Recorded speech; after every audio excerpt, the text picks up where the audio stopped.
देखिए इसमें क्वेश्चन दिया है, एक ऑर्गेनिक कंपाउंड है जिसमें कार्बन हाइड्रोजन का परसेंटेज कंपोजिशन दिया है। कार्बन का दिया है 57.8%। यहाँ एलिमेंट, यहाँ सीरियल नंबर लिख लेते हैं 1 2 3 एलिमेंट।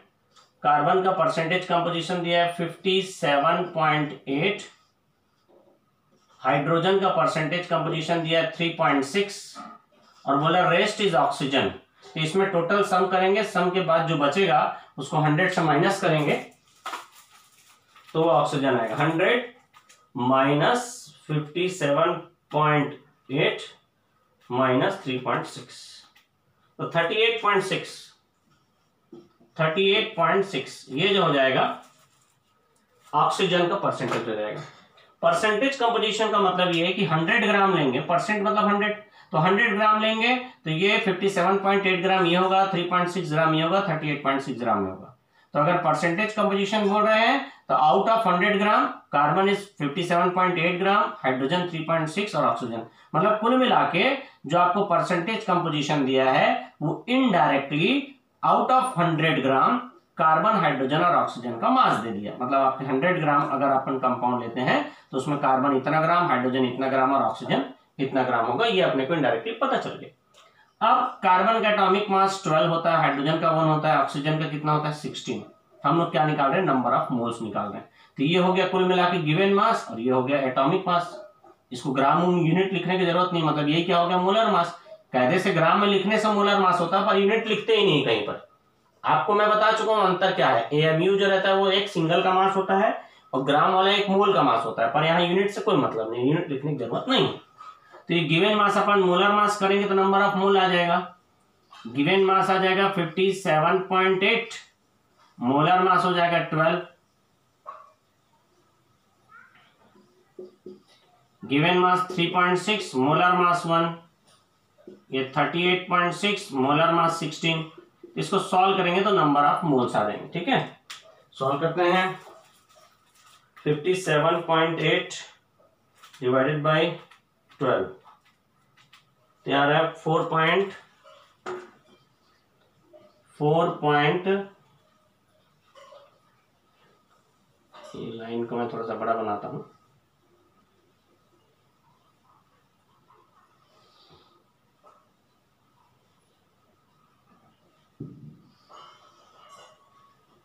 देखिए ये आ रहा है 4.816 आ रहा है, तो 4.82 लिख रहा हूं, 16 को 2 ले लिया। 3.6 ये तो मैं कर लूंगा, इसको सॉल्व कर लेता हूँ, बड़ा आंसर आता है उसको मैं कर लेता हूँ। और 38.6 डिवाइडेड बाई 16 तो आ गया 2.41। ठीक है, 57.8 डिवाइडेड बाई 12 तो आएगा 4.816, मतलब ठीक है। चलो अच्छा, अब जैसे मान लीजिए आपके पास 3 चीज है, या इसी को ले लीजिए CHO है। मान लीजिए समझने के लिए ये 2 है, ये 4 और ये 6, ये 2, ये 4, ये 6। अब मैं पूछूंगा इनके बीच रेशियो कितना है। ये कार्बन 2 मोल है, हाइड्रोजन 4 मोल, ऑक्सीजन 6 मोल, इनके बीच रेशियो कितना है। क्या करेंगे आप, जो सबसे छोटा रहेगा उससे सबको डिवाइड कर देंगे। इसको भी 2 से डिवाइड करेंगे, इसको भी 2 से डिवाइड करेंगे, इसको भी 2 से डिवाइड करेंगे, तो आ जाएगा 1 2 3। तो रेशियो कैसे निकाले, जो सबसे स्मॉल रहेगा उससे सबको डिवाइड करना है, तो आपको रेशियो पता चल जाएगा। इसमें सबसे स्मॉलेस्ट वैल्यू ये है 2.41, तो इससे सबको डिवाइड करेंगे स्मॉलेस्ट, तो 4.82 डिवाइडेड बाई 2.41 सॉल्व करने से आ जाएगा 2। 3.6 डिवाइडेड बाई 2.41 इसको सॉल्व करने से आता है लगभग 1.4। ठीक है, 1.5 सॉरी, और ये आता है 2.4 डिवाइडेड बाई 2.41, इसका आंसर आता है 1।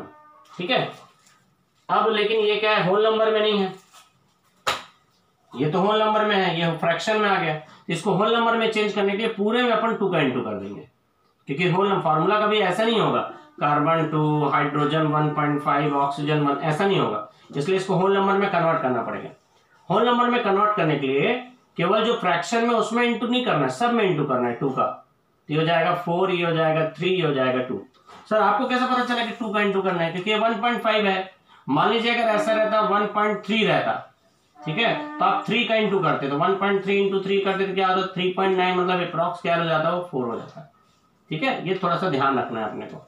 मतलब अगर 1.01 टाइप का आता तो उसको 1 ले लेते, पर 1.3 आ गया 1 है ना, तो 1.3 आ गया तो आपको उसको 1.3 में 3 का इंटू करके उसको क्या कर लेना है, जो है 3 का इंटू करके उसको होल नंबर में चेंज कर लेना है। पर यहाँ पर 1.5 है तो 2 का इंटू कर लिया इसको, 2 का इंटू करे तो 2 का इंटू केवल इसमें नहीं किए, इसमें बस। सर इसमें बस क्यों नहीं किए, सब में क्यों किए भाई? अगर मैं चाय बना रहा हूं तो उसमें मान लीजिए 1 चम्मच शक्कर है, 1 चम्मच चाय पत्ती है, टी लीव्स, और 1 कप दूध है, मिल्क। मेरे मेहमान आ गया, मान लीजिए मैं काली चाय बना रहा हूं, ठीक है, तो 1 कप क्या है, वाटर है उसमें, तो 1 चम्मच शक्कर हो गया, 1 चम्मच चाय पत्ती हो गई और 1 कप वाटर हो गया। मान लीजिए मेरे मेहमान आ गए अचानक, मैं तो अपने लिए चाय बना के पी रहा था, पर मेहमान आ गए, केवल पानी मिलाने से हो जाएगा क्या? मेरे को तो सब चीज को उतना ही गुना करना पड़ेगा। यदि मैं अचानक 9 मेहमान आ गए तो एक मैं और मेरे 10 मेहमान, 9 मेहमान मिलकर कितने लोगों के लिए चाय बनाने 10, तो सब 10 टाइम्स नहीं हो जाएगा। मतलब आपको पानी भी 10 गुना करना पड़ेगा, चाय पत्ती भी 10 गुना करना पड़ेगा, शक्कर भी 10 गुना करना पड़ेगा। केवल पानी मिलाने से काम बनेगा क्या? नहीं बनेगा, सबको बनाना पड़ेगा। तो वैसे ही अगर केवल इसको बढ़ाऊंगा तो कंपाउंड दूसरा बन जाएगा, तो मेरे को सब में 2 का इंटू करना पड़ेगा। तो मैं सब में 2 का इंटू किया तो ये हो गया 4, ये हो गया 3, ये हो गया 2, सब में 2 का इंटू किया। अब मेरे को रेशियो पता चल गया है, एम्पिरिकल फार्मूला कि कार्बन 4, हाइड्रोजन 3 और ऑक्सीजन 2, ये रेशियो पता चल गया। ठीक, अब मैं इससे क्या निकालूंगा, इससे मैं निकालूंगा एम्पिरिकल फार्मूला मास। कैसे? एक कार्बन का 12 होता है तो 4 कार्बन का 12 इंटू 4, एक हाइड्रोजन का 1 तो 3 हाइड्रोजन का 3, एक ऑक्सीजन का 16 तो 2 का 2, ये हो जाएगा 48, ये हो जाएगा 3 और ये हो जाएगा 33। तो इसको जोड़ने से आ जाएगा 83। 83 के आगे एम्पिरिकल फार्मूला मास आ गया। ठीक है, समझ में आ गया कैसे किए? जो परसेंटेज कंपोजिशन था उसी को हम लोग एटम का मास मान लिए, एटॉमिक मास उसका मोलर मास हो गया। तो गिवन मास अपन मोलर मास करके सबका हम नंबर ऑफ मोल निकाले, फिर जिसका हमको रेशियो निकालना है तो जो स्मॉलेस्ट रहेगा उससे सबको डिवाइड किए। ठीक, तो हमको ये मिल गया रेशियो 2:1:1.5:1। पर ये होल नंबर नहीं था, होल नंबर रहता तो टेंशन नहीं था, होल नंबर नहीं है, इसलिए होल नंबर में चेंज करने के लिए सब में 2 का इंटू किए, इंटू कर दिया, 2 से 4 हो गया, 1.5 का 3 हो गया और ये 2 हो गया। अब इन नंबर्स को लिखे तो एम्पिरिकल फार्मूला बन गया। इन एम्पिरिकल फार्मूला से जैसे मॉलिक्यूलर मास निकालते हैं वैसे जब मास निकाले, तो चूंकि ये एम्पिरिकल फार्मूला से निकाला गया है इसलिए इसको एम्पिरिकल फार्मूला मास या फार्मूला मास बोला जाता है। ठीक, अब क्वेश्चन में हमको अब n चाहिए, क्योंकि आपको तो क्वेश्चन में मॉलिक्यूलर फार्मूला पूछा है, तो n कैसे निकालेंगे? तो उसके लिए मॉलिक्यूलर मास और एम्पिरिकल फार्मूला मास चाहिए। एम्पिरिकल फार्मूला मास तो आपको मिल चुका है 83, पर मॉलिक्यूलर मास तो क्वेश्चन में दिया नहीं है, पर वेपर डेंसिटी तो दिया है। और पिछले वीडियो में मैं आपको क्या बताया कि 2 इंटू वेपर डेंसिटी क्या होता है, मॉलिक्यूलर मास होता है। ठीक, तो 2 इंटू वेपर डेंसिटी 83 दिया है, 83 कितना आ जाएगा, 2 आ जाएगा। मतलब आपको ये समझ में आ गया कि n की वैल्यू 2 है। अब यहां पर एक चीज देखिए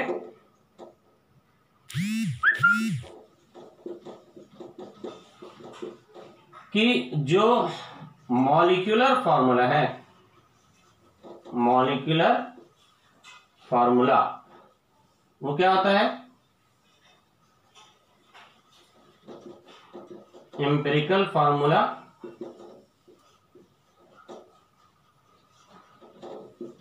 इंटू n।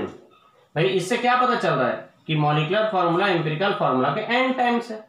यहाँ n की वैल्यू कितनी हो गई, 2, तो बस आपको फार्मूला क्या है, C4H3O2, इसका 2 टाइम्स आपको मिलेगा, मतलब C8H6 और O4, C8H6 और O4।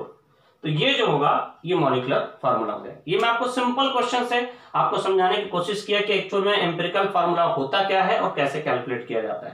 पहले हम लोग मोलर रेशियो निकाल लिए, उसके बेस पर एम्पिरिकल फार्मूला निकाले, एम्पिरिकल फार्मूला से एम्पिरिकल फार्मूला मास निकाले। मॉलिक्यूलर मास अपन एम्पिरिकल फार्मूला मास से हमको n मिलेगा। n का मतलब है कि मॉलिक्यूलर फार्मूला एम्पिरिकल फार्मूला से कितना गुना ज्यादा एटम रखता है, उस n को निकालने के लिए ये जरूरत है अपने को। पर क्वेश्चन में मॉलिक्यूलर मास अगर दिया तो अच्छी बात है, नहीं दिया तो गंदी बात है। तो फिर क्या दिया होना चाहिए, वेपर डेंसिटी दिया होना चाहिए। वेपर डेंसिटी दिया था 83, तो वेपर पिछले उसमें वीडियो में रिलेशन निकाले कि 2 into vapour density molecular mass होता है। तो मॉलिक्यूलर मास की जगह वेपर डेंसिटी इंटू 2 करके मॉलिक्यूलर मास कर लिख लिए तो आपको n की वैल्यू मिल गई। ठीक है, अब इसी n को आप लिख लिए तो 2 है, इसका मतलब ये हो गया कि मॉलिक्यूलर फार्मूला एम्पिरिकल फार्मूला से 2 गुना एटम रखेगा, इसमें 2 गुना एटम। ठीक, ये एम्पिरिकल फार्मूला। इसके और क्वेश्चंस मैं आपको न्यूमेरिकल कराते समय कराऊंगा। ठीक है, बाकी नेक्स्ट क्लास में।